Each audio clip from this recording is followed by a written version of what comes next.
Good morning, everyone, and welcome to all of you in Booster Pack 43। तो प्यारे दोस्तों, सबसे पहले हम आपको आज के टॉप 3 क्वेश्चंस को दिखाते हैं कि कौन कौन से क्वेश्चंस हैं वो। राइट, आपको भी पता है booster pack latest release answer के अच्छे और टफेस्ट क्वेश्चंस को सिर्फ कलेक्ट करता है और उसको ट्रेडिशनल और स्मार्ट अप्रोच में डील करता है। चूंकि ये लेटेस्ट में क्वेश्चंस आया हुआ है तो अपकमिंग टाइम के लिए आपके लिए बेहतरीन होने वाला है। राइट, सो पहला क्वेश्चन दिखलाते हैं।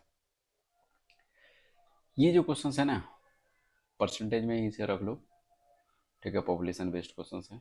राइट, इस टाइप के क्वेश्चंस और भी शिफ्ट में आए थे, मैंने डिस्कशन कराया था, लेकिन वहाँ सिर्फ मैंने डायरेक्ट डिविजिबिलिटी लगा के आपको आंसर तक लेके चला गया था। वहाँ पर मैंने ज़्यादा कॉन्सेप्ट डिस्कशंस नहीं किया था, क्योंकि मैंने एक बात बोला था कि आपको ऑप्शंस पे फोकस करना है, आपको आंसर तक जाना है। कंसेप्ट तो हम आपको सिखा ही देंगे आज नहीं तो कल, यदि आप मेरे साथ बने हो। राइट, तो ये पहला क्वेश्चन। दूसरा क्वेश्चन मेंसुरेशन का क्वेश्चन है। थोड़ा सा इसमें सॉल्यूशन करना होता है, बट इसे आप इजी ट्रीट कर सकते हो। लेकिन हाँ, ऐसा सवाल एक बार और आया हुआ है। मतलब देखो, मेरा कहना ये है ना कि इसने पूछा पैरीमीटर, जो मैंने लास्ट के टाइम में डिस्कशंस कर चुका हूँ कि यदि पैरीमीटर पूछा है तो रेक्टेंगल का यानी आयत का परिमाप क्या होता है? 2 गुना इंटू में लंबाई प्लस चौड़ाई। ठीक है, तो जब भी पैरीमीटर होगा 2 का मल्टीपल होगा। तो इसको लेने का मकसद ये था कि इसमें 2 ऑप्शंस आ गए ऐसा। ठीक है, तो ऐसा तो हम कर नहीं सकते, तो यहाँ पर हमको डिस्कशन करना है। लास्ट टाइम मैंने डिस्कशन नहीं किया था। राइट, और ये तीसरा क्वेश्चन, ये सीजीएल का क्वेश्चन आया हुआ है। ठीक है, अपकमिंग टाइम में बहुत जल्दी हम सीजीएल को लॉन्च करने वाले हैं कि सीजीएल के क्वेश्चंस को कराएंगे। इस क्वेश्चंस को लेकर ना यूट्यूब पर का जो टीचर है वहाँ पे उन लोग का अलग अलग सोच है। किसी का आंसर 62.5 आता है, किसी का 125 आता है, लेकिन रियल बात है कि आंसर 125 ही होगा। आपको हम बतलाएंगे कि वो लोग कहाँ गलती कर रहे हैं। मैं किसी की बुराई नहीं करता, लेकिन मैं ये कहता हूँ कि आप जब करा रहे हो तो आप उसका रीज़न बताओ कि ये चीज़ें क्यों हो रही है। राइट, तो ये आज का तीसरा क्वेश्चन है, बस लास्ट क्वेश्चन था ये। मैंने आपको सारे क्वेश्चन दिखला दिए। राइट, आप कंसंट्रेट होकर इसे सीखो और अपने लव्ड वन के साथ शेयर कर सकते हो, या फिर आप जो जो आपके क्लोज हैं आप उसे बता सकते हो। राइट, ये सब कुछ आपके ऊपर है। तो अब मैं सीधा चलता हूँ क्वेश्चन नंबर 1 पे। सुनना ध्यान से। लास्ट टाइम मैंने इसको डिविजिबिलिटी से बनाया था। अब हर बार तो यार वो चीज़ नहीं लगती ना कि आपको सब जगह लग जाए। खैर, आपको वो भी चीज़ बता देंगे। एक शहर का आबादी, प्रेजेंट आबादी 1,40,000 है। ठीक है, और बोलता है कि हर साल 25% की दर से बढ़ रही है। तो 3 साल पहले और 2 साल पहले की आबादी में अंतर क्या होगा?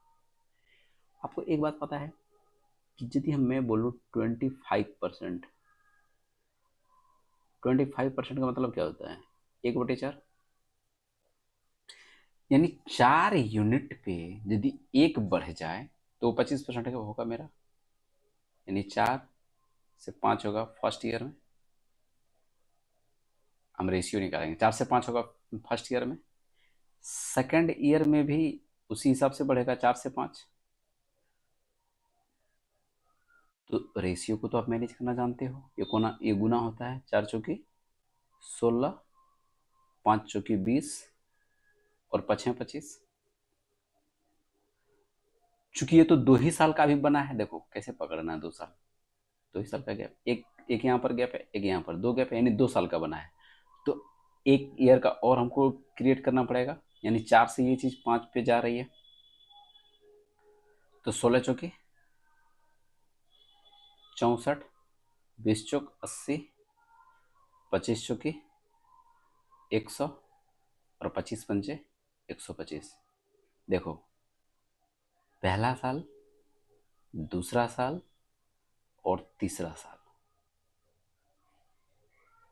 अब सुनना ध्यान से। इसने बोला 3 साल पहले और 2 साल पहले का डिफरेंस हमको बता दो। ठीक है, सुनो, इसमें जो वैल्यू दे रखी है अभी का, मतलब 125 यूनिट का वैल्यू दे रखा है, तो 125 यूनिट की वैल्यू है 1,40,000। निकालना कितने है भैया? 3 साल पहले और 2 साल पहले। 3 साल पहले रियलिटी में शुरुआत में ये आबादी है मेरा, 2 साल पहले रियलिटी में मेरा ये आबादी, तो 80 में 64 चला जाएगा, 16%। मतलब 16 यूनिट की वैल्यू निकालनी है आपको, परसेंट नहीं को यूनिट को, 16 यूनिट की वैल्यू निकालनी है। तो जब आप 16 यूनिट की वैल्यू निकालोगे तो चूंकि 125 यूनिट की वैल्यू 1,40,000 है, तो 16 यूनिट की वैल्यू ये हो जाएगी, कटा दो, 25 पंचे 125 ओवरलैप कर देना है आपको, और 25 पंचे 125, 15 और 6 ये मैनेज हो जाएगा, 15 और 6 यानी 150, तो ये हो जाएगा 5600। 5 से कटाओगे, 56 दूना 112 होता है, यानी 112 पंचे 560 हो जाएगा, और एक जीरो। पता नहीं कैसे करते हैं, नीचे 2 से मल्टीप्लाई करोगे तो ऊपर में 2 से मल्टीप्लाई होगा और जीरो मैनेज हो जाएगा। तो 1120 यूनिट डिजिट से जा सकते हो भाई। जा सकते हैं, क्या दिक्कत है। जीरो का जीरो आ जाएगा और 6 दूना 12 आ जाएगा, यानी 20 आना चाहिए मेरा, एक ही ऑप्शन से। अब एक चीज़ ध्यान से सुनना, कि जो मैंने लास्ट टाइम में डिस्कशंस किया था, यदि आप लास्ट वीडियो नहीं देखो कोई दिक्कत नहीं, आपको हम बता देते हैं क्या था, कि आपको ना ये वाला नंबर फोकस करना है। ठीक है, मैंने क्या बोला कि ये प्रेजेंट आबादी है, तो 3 साल पहले के या 2 साल पहले के है उसका डिफरेंस पूछ या कुछ भी पूछ ले, लेकिन जो भी होगा, आपको ये दिख रहा है कि ये जो दिख रहा है 1,40,000, ये 1,40,000 का मल्टीपल होगा आंसर में। तो जब मल्टीपल होगा हम डिविजिबिलिटी चेक कर लेंगे, यानी 14 का यदि मल्टीपल है, मतलब 1,40,000 14 का तो मल्टीपल है ही, तो 2 और 7 का मल्टीपल होगा। 2 और 7 का जब मल्टीपल होगा तो हम देख लेंगे, लेकिन जब मैंने चेक किया ना, 2 का मल्टीपल सारे दिख रहे हैं और 7 के 2 को ऑप्शन दिख गया आपको मेरे को, यानी ये भी 7 का डिविजिबल है, 7 से डिविजिबल है, और ये भी डिविजिबल है। तो ये चीज़ें प्रॉब्लम कर जाती है। आपको एक बात और ध्यान देनी है, 14 का डिविजिबिलिटी यदि है तो आप 14 को ही चेक करो। मान लो कि कुछ संख्या ऐसा होता है ना, कि मान लो ये 7 है और एक संख्या 21 है, एक संख्या 28 है। आपको यदि 14 की डिविजिबिलिटी चेक करनी है तब क्या करोगे? तो आप इस 7 का डिविजिबिलिटी चेक करने मत बैठ जाना, क्योंकि ये भी हो जाएगा, आपको 14 का डिविजिबिलिटी चेक करना है। लेकिन हम ऑप्शन के हिसाब से डिसाइड करते हैं। जिनको नहीं पता उन्हें बताऊं कि बूस्टर पैक शुरू से यही टारगेट रख रहा है कि आपको स्मार्ट अप्रोच तो बतानी ही बतानी है, बट ऑप्शंस का हम कितना फ़ायदा मैक्सिमम उठा सकते हैं, राइट। और यदि यहाँ पर प्राइम नंबर दे दे ये वाला डाटा, तब तो आपका चांदी हो गया, तब तो आपको सॉल्व ही नहीं करना, क्योंकि प्राइम नंबर का डिविजिबल आपको पता है कि वो एक ही ऑप्शन देगा, और एक ही ऑप्शन देगा तो मान लो कि 2 दे दिया तो वो टाइमिंग, तब तो आपका ये कंसेप्ट जानना पड़ेगा। लेकिन यदि दे दिया तो आपको चेक करना यदि आता है तो आप बिना सॉल्व के आंसर तक जा सकते हो और अपना टाइम सेव कर सकते हो, राइट। सो नेक्स्ट पे चलते हैं। देखो, फिर मैं यही बात बताऊंगा, थोड़ा सा हम वार्म अप करेंगे, क्योंकि आपको बिल्कुल पता है रेक्टेंगल मतलब आयत, ये लेंथ होती है, ये ब्रेड्थ होता है। इसकी एरिया लंबाई गुना चौड़ाई एलबी होगी, और पेरीमीटर 2 × लंबाई प्लस चौड़ाई होगी, राइट। तो यदि क्वेश्चंस में पैरीमीटर इसने पूछा है तो मेरा पहला सोच ये होनी चाहिए, क्या ऑप्शन कोई 2 से डिविजिबल है क्या? ये तो पहले ही कट जाएगा, ये पहले ही कट जाएगा, क्योंकि मोस्टली जो यहाँ पर लंबाई दे रखा है वो पॉइंट में नहीं दिया होगा। पॉइंट में दिया रहेगा तब तो हमें डर रहेगी। अब यहाँ पर l प्लस बी जब भी होगा एक होल नंबर, एक पूरी संख्या में होगा। अब यहाँ पर कुछ भी सम आ जाए तो पैरीमीटर तो मेरा 2 से डिविजिबल होगा ना भाई?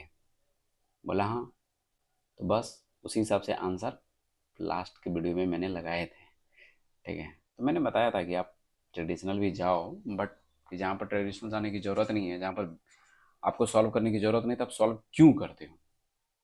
ठीक है, तो सुनो, इसने बोला कि एक रेक्टेंगल का एरिया 7 मीटर स्क्वायर बढ़ जाता है अगर उसकी लंबाई 6 मीटर बढ़ा दी जाए और चौड़ाई 5 मीटर कम कर दिया जाए।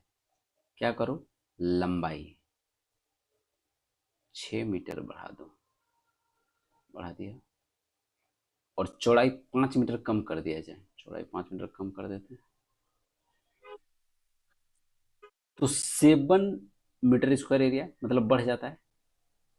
तो चूंकि पहले तो एरिया कुछ ना कुछ तो होगा ना, एल बी तो होगा ही होगा, और 7 मीटर स्क्वायर बढ़ जाता है तो प्लस, कैलकुलेशन कर दीजिए, L B -5L plus 6B -30, और ये एल बी और प्लस 7। तो एल बी से एल बी को काट दो, ओवरलैप करना है, पता है क्यों, ताकि आसान रहे। क्या मैं इसको लिख सकता हूँ? 6B -5L बराबर 37, बस इधर उधर कर देना, हो जाएगा। और दूसरा इक्वेशन क्या बनेगा? अगला ये बोल रहा है अगर लंबाई में 6 मीटर कम कर दी जाए, लंबाई में 6 मीटर कम कर दी जाए और चौड़ाई 7 मीटर बढ़ा दी जाए, चौड़ाई 7 मीटर बढ़ा दी जाए, तो एरिया 31 मीटर स्क्वायर बढ़ जाता है, यानी एल बी प्लस 31 कर दो, L B plus 7L -6B, यहाँ पर माइनस होगा यार, 7×6 = 42, ध्यान रखना है यही सब। L B plus 31, L B से एल बी कट जाएगा, ओवरलैप कर देनी है। क्या मैं ये लिख सकता हूँ? 7L -6B और 42 31 73 इस साइड आएगा, इक्वेशन नंबर 2। अब 2 और 1 को मर्ज कर दो।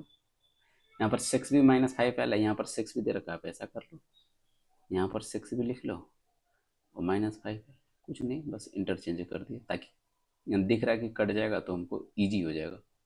यहाँ पर कितना है? 37, इक्वेशन 1। ये चीज़ पूरी तरह से कैंसिल हो जाएगा, -6, ओ यार, -6B प्लस 6B ये कैंसिल होगा ना।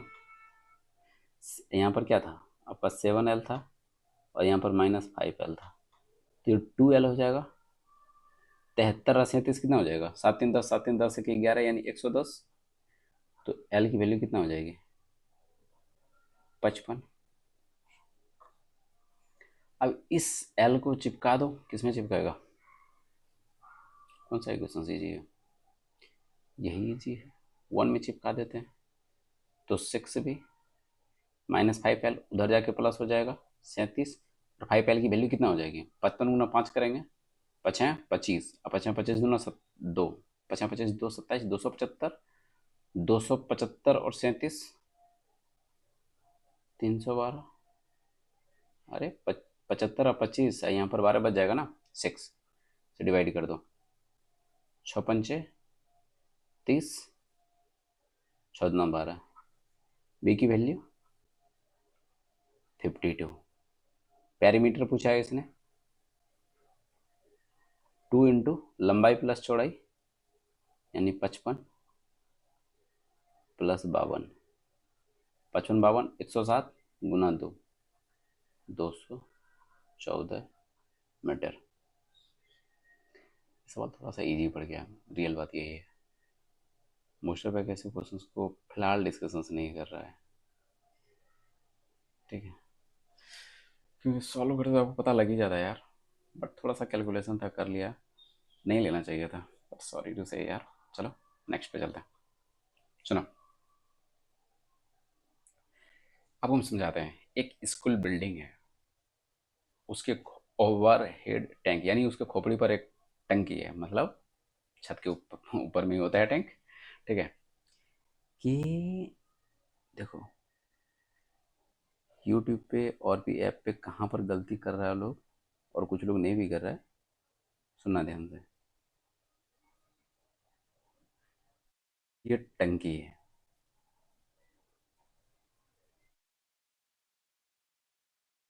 ये टंकी मेरा छत पर है, एकदम स्टैंड स्टैंड बना देते हैं, थोड़ा सजा देते हैं, ठीक है। तो टंकी है तो कुछ ना कुछ कैपेसिटी होगा, कुछ ना कुछ कैपेसिटी होगा, ठीक है। बोलता है कि to fill this tank 50 buckets, यानी 50 बकेट्स का जरूरी होता है, 50 बकेट्स का जरूरी होता है। सुनना सिर्फ, 50 बकेट्स।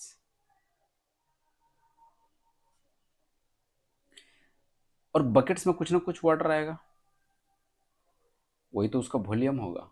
बोला हाँ वो वॉल्यूम होगा, लेकिन 50 बाल्टी हमको चाहिए पानी, तो हम इस टंकी को भर सकते हैं। बोला ठीक है। अगला लाइन देखो, assume that the capacity of the bucket is reduced to fifth of the present, मतलब बाल्टी का यदि कैपेसिटी को 2/5 तक कर दिया जाए, तो अब कितना बकेट का जरूरत होगा इसको भरने में। देखो इसका की पॉइंट क्या है पता है, रिड्यूस के बाद क्या दे रखा है, 2 दे रखा है ना। यहीं पर यूट्यूब यूट्यूब वाले टीचर गलती कर रहे हैं, बहुत से टीचर गलती कर रहे हैं, यहीं पे गलती हो रही है। रिड्यूस टू 2/5, आप क्या कर रहे हो, इस बकेट की कैपेसिटी को 2/5 पे लेकर चल जा रहे हो। और मैंने एक चीज बताया था कि जो डिनोमिनेटर में रहे ना, उसको आपको पुट करना है। मैंने लेट कर लिया, let capacity of bucket, capacity of bucket 5। क्यों लेट किया भैया, ताकि ये कट जाए इसलिए। तो यदि कैपेसिटी मैंने 5 लेट किया है, तो जो टैंक का वॉल्यूम है, यानी वॉल्यूम ऑफ